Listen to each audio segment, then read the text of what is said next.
Hey kittens, today we're going to compare my 6-ring binders to other stationery items.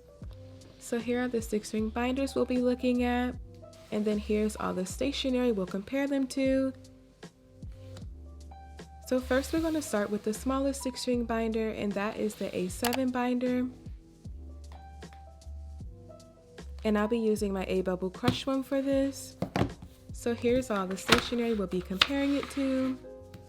So starting with my mini notebook, you guys can see that when compared to the A7 binder, it's not as wide. However, when it comes to the height, they're almost pretty identical. So for these index cards, I realized very quickly that they are way smaller than the binder, so we're going to be comparing them to the binder refills. So looking at them with the binder refills, you can see they're almost pretty similar in width as well as height. And next up, we have my pack of Stabilos Boss Original Pastel highlighters. So comparing these, you can see that this pack is taller than the A7 binder, however the width is almost pretty similar. Next up we have these 4x6 sticky notes, and you can see that these are taller than the A7 binder, however they're not as wide. So next up we have the A7 wide binder. So when comparing this with those same sticky notes, you can see that the sticky notes are still taller, however this A7 wide binder is much larger. Looking at it with this mini composition book, you can see that the A7 wide binder is wider, however it's not taller than this mini composition notebook. So next up is my Lucalab archive binder. So for this one, I'll be comparing it with things a little bit bigger. So here I'm starting off with this book, and as you guys can see, my book is taller than the archive binder as well as wider. And when it comes to my Leuchtturm notebook, it is bigger than my archive binder. And then you guys can clearly see from this example how much larger a standard composition notebook is than the archive binder. So next up we have my A6 binder, and I'm using the non-US size for this one.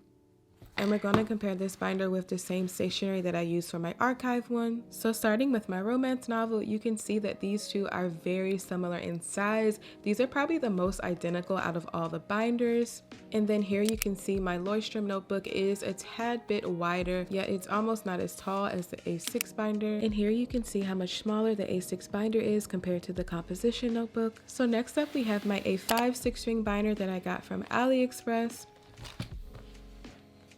So for this one, I have a bit larger stationery items like this red folder that we're going to compare it to. And as you can tell, the folder is way taller, it doesn't even fit in frame, and it's much larger than my A5 binder. So when it comes to my A5 binder and my composition notebook, you can actually see that these look almost pretty similar in size. However, the composition book is slightly taller as well as slightly wider than my A5 binder. And then when comparing it to my Leuchtturm notebook, my A5 binder is actually wider and a bit taller than it.